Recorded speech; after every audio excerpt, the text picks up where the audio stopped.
Welcome. We are Glass Pony, and this is episode 2 of Behind the Song.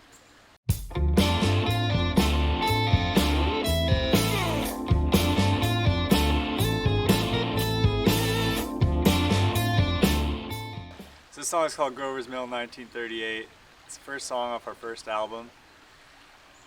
It's a song about the World of Worlds broadcast on October 30th, Halloween Eve, 1938. So Orson Welles did this theatrical piece on CBS. It was a fake news broadcast. It was like a Halloween special of him narrating, the H.G. Wells' War of the Worlds. But people who were tuning in to the broadcast late, they didn't catch the intro, didn't realize it was fake. It's in the style of a news broadcast, so they thought that aliens were actually attacking. And it was real. And it was real. Yeah. So it kind of threw a lot of people into a frenzy. Like I said, it's 1938, so people are already kind of on edge with potential war coming. So this kind of threw them off. Grover's Mill is a town in New Jersey, and that's sort of where Orson Welles had, staged the attack. And that's sort of the history of it. I was watching a documentary on Netflix about it one night, and I thought this would be cool to write a song about. It may have been the second song we ever wrote. Could be. I'm not sure. Portraits was the first one, I know that. Yeah. And I remember you showed me the demo first, or for the first time, at Blue Sky. Yeah. You had it on your that. phone. Yeah. Oh, you remember that? I remember that, yeah. That was a long time ago. Yeah, it was. Yeah.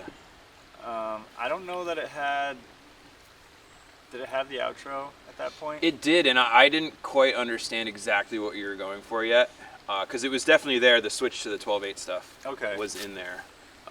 It might have just been you playing acoustic guitar. Yeah, it was. I remember... I don't remember that. Sitting in my bed, making a demo of that song with my acoustic. Yeah. So the song is sort of from the perspective of somebody Tuning into the broadcast late. Not really. No. Just someone living their normal day. At the alien attack kind of thing. Not even. No. They're just living their normal day. It's a fall day. And as the song unravels, this character sort of walks into what's turning into a national frenzy or a regional frenzy. I think the story gets blown out of proportion.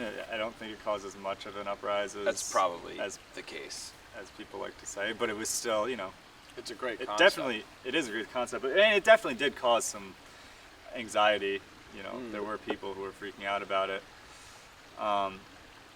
So anyway, the song starts off like that. It starts off with this character, and then they're waiting for someone, and the person never shows. They go in their house where the broadcast is on, and they're listening to it, and so they're slowly being immersed into what's happening. And then the chorus comes in and explains that people think that there's an alien invasion happening. Right. So that's the first part of the song. After the first couple verses and choruses, there's a solo that is supposed to be an interpretation of an alien attack. So that's the unsee part. Really, it's the unsee part. Yep. Yep. I've got like reverse delay set to really high. Yeah. My Univibe's on like full speed. I'm doing like this weird octave thing. Yep. That's like very syncopated. I try to change it up every 2 bars. Yeah, But it's supposed to be it's cool. quickly changing, a lot of anxiety. You're not really sure what's going on. Hysteria.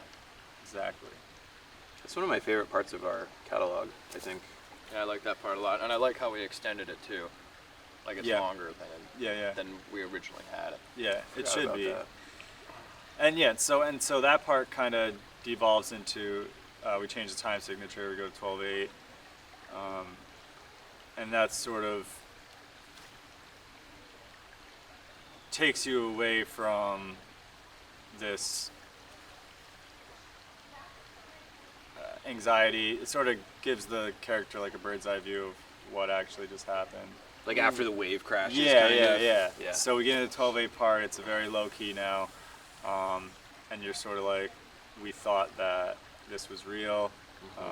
We thought that, you know, for those of us who didn't think aliens were coming, we thought that the war might have actually been coming. You know. Yeah. Right. Oh yeah, Okay. like instead of the fake alien broadcast, it was like the Germans or whatever. Yeah. Okay, I gotcha.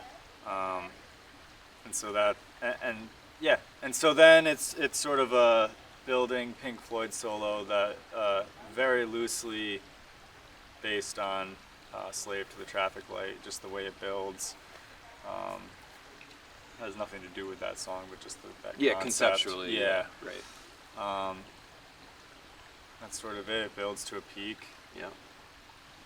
Repeats that section, whatever you want to call it, coda. Yeah. That's the song. I like it because at first, we kind of played it pretty straight to the chords, and it was kind of more of a traditional guitar solo that just gradually came up and up. But now we go out and away from it pretty quickly. Yeah. I feel like, and that's fun. I like that a lot. Yeah. I think the way we're playing it now, which is the way it should be played, I think, is after the vocal coda section, we're just wide open. Yeah. We kind of start jamming. We can go wherever we want. Right. And then usually Jeff will bring us back in to the changes. Yep. When we're ready, or when it feels like, you know, the exploration's over. It's fun exploring that segment of the song. We don't jam a lot in 12/8, so Yeah. it gives us a different sort of feel. Yeah, and like where to go, like modally, it's cool. Because like I almost always do like this descending minor scale thing, but it's cool. It like works great every time. And I remember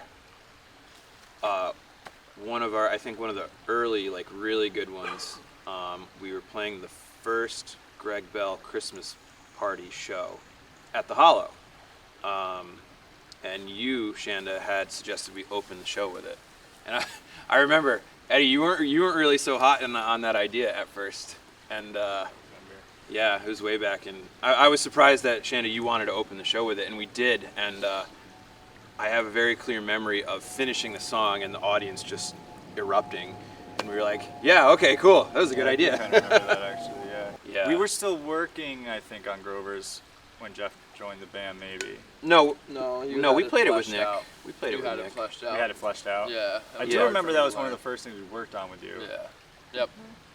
And I had a hard time like remembering it because we played Maximus too, and I would like confuse those two. I thought they were the same song. Yeah.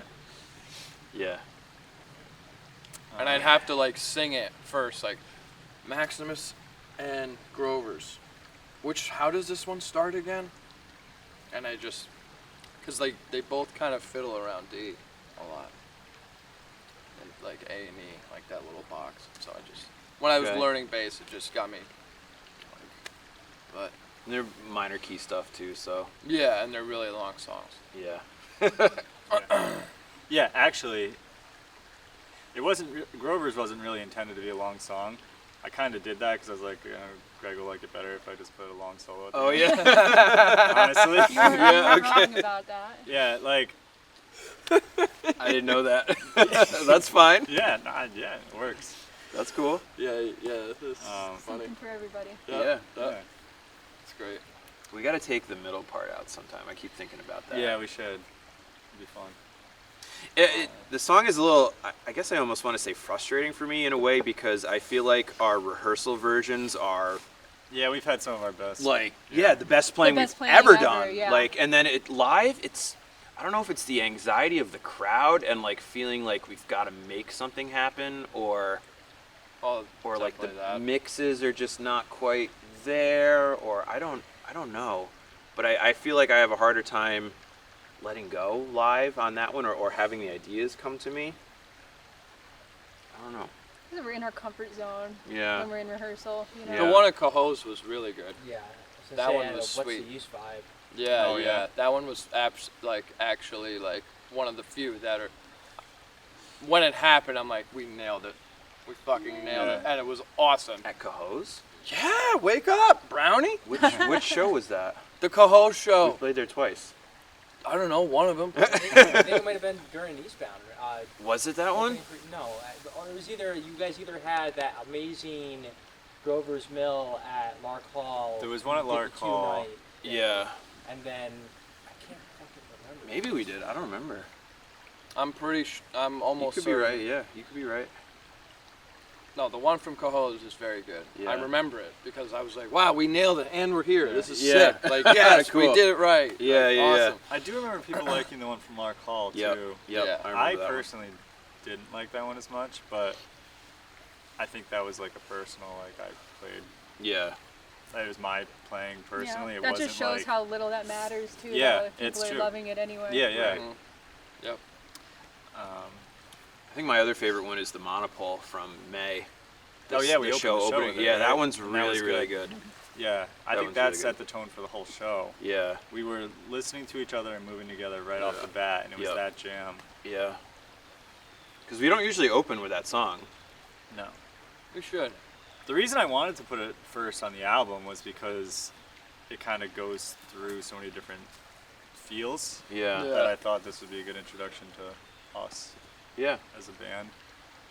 And like, I don't know, at least my perception when I'm like alone, I think our best songs, for me, are the songs that have something to do with space.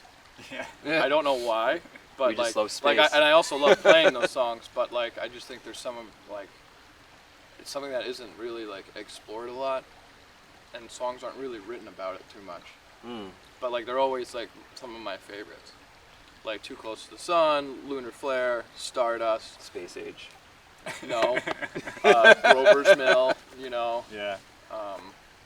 Also, But like I don't know, I just think it's cool. Yeah, it Yeah, I is just cool. think it's very cool, and that's kind of like one of our themes that I take pride Well, and I think it might go well because I feel like my playing is very like that because I like that music too.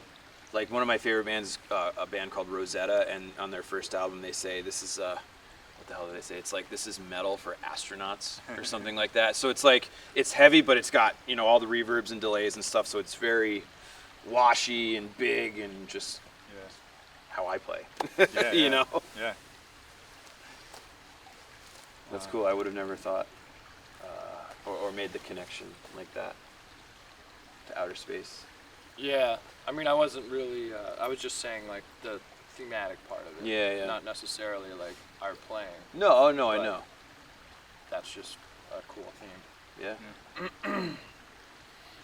Cool. I think, yeah, it's one of my favorite songs conceptually. Mm-hmm. Yeah. Mine too.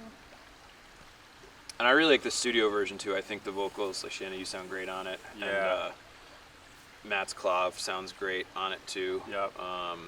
Yeah, there's some fun little production things in there. Like when I say paranoia, there's this. Yeah, I like oh, that. that's so cool. Yeah. I love that too. The first time I heard that, I was like, yes. Yeah. Yep. It's like a little paranoid voice in your head. Yeah. Mhm. It's also got the vocals at the end, sort of mimicking an organ. I think that was your idea. Yeah. Oh, yeah. maybe. Is that what I do on that coda? The ah. Yeah. Okay. Yeah, and the way we did it on the record was like a staggered changes. Yeah. Right. Just going through the roots Yeah. of the chord. Yeah. So that was fun. We recorded that one in my dining room. Yep. Mhm. Yep. Yeah, we did that whole first album basically at our rehearsal space. Yeah. Oh, and I remember the end of the solo, like after the vocal chord at the very end, is the first take. And I remember because I accidentally turned my boost on the full drive, and I didn't mean to do that, but I'm glad I did because Yeah, that's yeah. what we ended up using. Yeah, yeah. And I was like, fuck, it's too loud. I don't know Yeah. if we can swear. can say whatever we want. Yeah, yeah. It's our channel. And yeah, I very distinctly remember that. I was like, oh crap. But well, we're still playing, so I got to just finish the take, and that's the one that we used. Yeah. All those happy accidents. Yeah, there were, and same with like that middle solo. I never play the same, Right. Because it's a lot of just Effects. chance of Craziness. how the effects are going to interact. Right. That is the one from Like the our live take? Yeah. Yeah. Oh wow. Yeah. That's cool. And it's Very still cool. one of my favorite Yeah. versions of the solo. Yeah, yeah. I think when we are able to nail those accidents, that's good, because I know the Something Good solo from the second album is one whole take from, it's not the first take though, but it's a whole complete take from one. It may have been the one we took your drums from. I don't know. But it wasn't like pieced together, because some of my solos we pieced together, like the Stardust one, comping like David Gilmour did on Another Brick in the Wall. Yep. Yeah, so those are cool. I like when that happens. So come check out Grover's Mill 1938. It's on our first album. We got it on Spotify, Bandcamp, Apple Music, all the streaming platforms. Jeff put some crickets at the end. Yeah. Oh, Wanna hear yeah. some crickets? Yeah. It's my parents' backyard at like August. That's 5 minutes from here. Yeah, just 5 about. minutes Yeah. Word. The ending's very cool. I like that. And that basically kind of signifies that it's all over, you know? And it was Yeah. all just kind of like, The calm after Yeah, people we're at realize. peace yeah, This like was it wasn't real real. or Yeah. was it not? Whatever, there's crickets in nature. I got to go back to bed. Yeah. That's kind of like the vibe I was trying to intend by putting that in there. Yeah. But it was like a It works. recording I recorded on my phone when I just like came home from work late one night, and you know, around this area in like late July when the cicadas are just about to come out, but they're not quite out yet, but there's some, but it's just crickets and frogs. That's what we use. Yeah, yeah. And I like how it bleeds into Maximus too. I think that's a cool Yeah. transition. And I got that idea from what's that Incubus song with the frogs floating down the river? Aqueous transmission. Yeah, aqueous the transmission. name of Yeah, yeah. But like the beginning and the end of that song starts with like Yeah. this like army of frogs, and you think like there's like you think you're in a rainforest, Yeah. and you're like, am I picking the right song? Yeah. Yeah. But the Incubus version, I'm pretty sure it ends with like a minute of frogs. There's a lot. Yeah. It's like it's like 20% of the tune is just frogs. Yeah. Yeah. But that's not. In The our only case. time we used that live was the release show. Yep. We just Yeah. did that It would be once. Oh, fun yeah. to put it in a sampler and use Yeah. it. We more. should. Yeah, we Yeah. should do that. Yeah. It That'd would be be very cool. Go check out Grover's Mill 1938 off of our first album. You can find it on all of the major streaming platforms, Spotify, Apple Music, Bandcamp. And if you like this video, please like and subscribe so we can help continue to grow. And we'll see you on down the line. The groove is now.